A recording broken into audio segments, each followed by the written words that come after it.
जी हाँ, दिल्ली से पटना और पटना से दिल्ली तक बस मीटिंग ही तो चल रही है। चुनावी जंग में दो गठबंधन हैं और दोनों गठबंधन में बात ही नहीं बन पा रही है। कहीं सीट का मसला फंसा तो कहीं चेहरे को लेकर संशय बरकरार है। बिहार के चुनाव का फिलहाल तो यही हाल है। समझिए कि एनडीए में और महागठबंधन में दोनों जगह बात कहां फंसी है। सीटों की संख्या पर पेच फंसा है कि कौन सी पार्टी कितनी सीटों पर लड़ेगी, किसको कौन सी सीट पसंद है, कौन होगा चुनाव में गठबंधन का चेहरा, इसी पर तकरार है। और बिहार में दोनों ही गठबंधन में आर और पार है।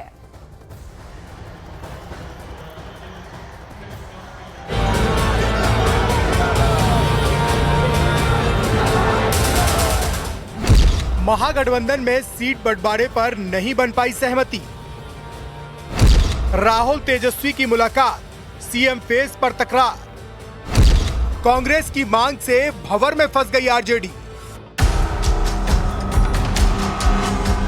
राहुल तेजस्वी की मुलाकात और कई दौर की मीटिंग के बाद भी महागठबंधन में सीट बंटवारे का फॉर्मूला तय नहीं हो पाया है। वहीं सीएम फेस पर भी पेच बरकरार है। कई दौर की मीटिंग के बाद कांग्रेस ने भी अपना गियर शिफ्ट कर लिया है और आरजेडी के सामने अपनी मांग रख दी है।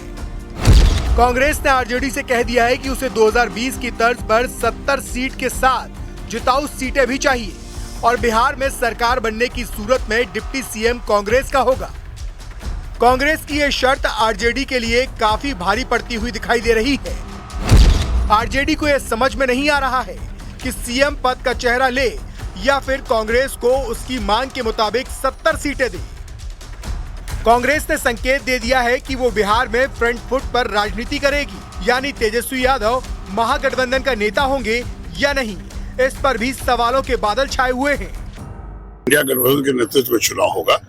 आदरणीय राहुल गांधी जी भी आप देख रहे हैं यात्रा कर रहे हैं, आदरणीय तेजस्वी यादव जी, हम लोग सभी जो गठबंधन के लोग हैं, सभी लोग मिलजुल के ये तय करेंगे। एक वक्त वो भी था जब बिहार कांग्रेस के बड़े मुद्दे लालू यादव के दरबार में सुलझाए जाते थे, लेकिन अब वक्त बदल रहा है और कांग्रेस की सियासत का तरीका भी। और यही वजह है कि सीएम फेस के सवाल पर कांग्रेस बार बार आरजेडी के दावों पर अटैक कर रही है।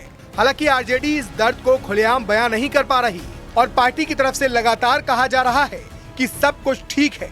देखिए, महागठबंधन में ऑल इज वेल है। मुख्यमंत्री का चेहरा श्री तेजस्वी यादव जी होंगे, इसमें भी किसी को कोई कंफ्यूजन शक शंका नहीं है।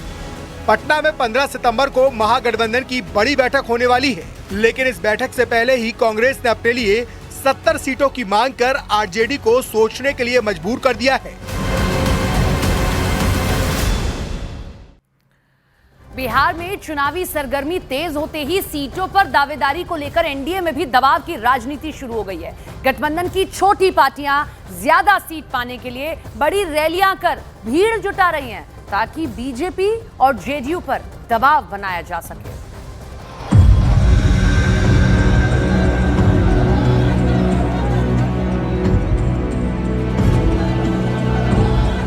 बिहार की चुनावी बरसात बिछ चुकी है और एनडीए में भी सीटों का गणित उलझने लगा है। गठबंधन की छोटी पार्टियां अपनी ताकत दिखाने के लिए बड़ी रैलियां कर रही हैं। मकसद साफ है, अपनी लोकप्रियता और जनाधार का प्रदर्शन कर ज्यादा से ज्यादा सीटों की मांग करना। एनडीए में छोटी पार्टियों की बड़ी रैलियां, ज्यादा सीटों के लिए प्रेशर पॉलिटिक्स। मुजफ्फरपुर में चिराग पासवान ने बड़ी रैली कर अपनी पार्टी की ताकत दिखाई। रैली में भीड़ जुटाकर उन्होंने बिहार फर्स्ट, बिहारी फर्स्ट का नारा भी दोहराया। चिराग ने संकेत दे दिया कि एनडीए को मजबूत करने से पहले वो अपनी पार्टी की पहचान और हिस्सेदारी पर फोकस करेंगे। जात पात धर्म मजहब से उठकर मैं चाहता हूं कि मेरे प्रदेश के तमाम युवा एकजुट होकर एक साथ आकर विकसित बिहार बनाने के संकल्प के साथ जुड़े। वहीं दिल्ली में जीतन राम मांझी की पार्टी हिंदुस्तानी अवामी मोर्चा का राष्ट्रीय अधिवेशन हुआ, जहां मांझी ने साफ कर दिया कि उनकी पार्टी 30 से 40 सीटों पर चुनाव लड़ना चाहती है। देखिए, सब पार्टी, मैंने बोला ना कि पार्टी अपने हिसाब से अपने कार्यकर्ताओं के सामने मंच पर ये बात रखती है, लेकिन अभी इस तरह का कोई आधिकारिक बैठकें नहीं हुई है। और जब तक बैठक नहीं होगी, जब तक आपस में हम लोग मिल के कुछ तय नहीं करेंगे, तो ये सब जो भी बातें होती है हम समझते हैं कि आउट ऑफ द प्लेटफॉर्म बात है। इस पर मैं बहुत ज्यादा चिंतन करने की जरूरत नहीं है। उपेंद्र कुशवाहा ने भी पटना के मिलर ग्राउंड पर बड़ी रैली की और परिसीमन के बहाने अपनी ताकत का एहसास कराया।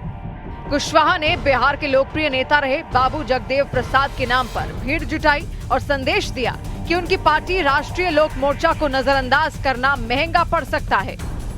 तो सबको वहाँ सीट चाहिए, सम्मान चाहिए। अब बीजेपी जेडीयू मिलकर सत्ता की मलाई खा रही है, बाकी छोटे दलों को तो वहाँ कोई तवज्जो नहीं मिल रहा। तो चुनाव और नज़दीक आएंगे जब, तो ये छोटे दल हो सकता है एनडीए छोड़कर अलग हो जाए।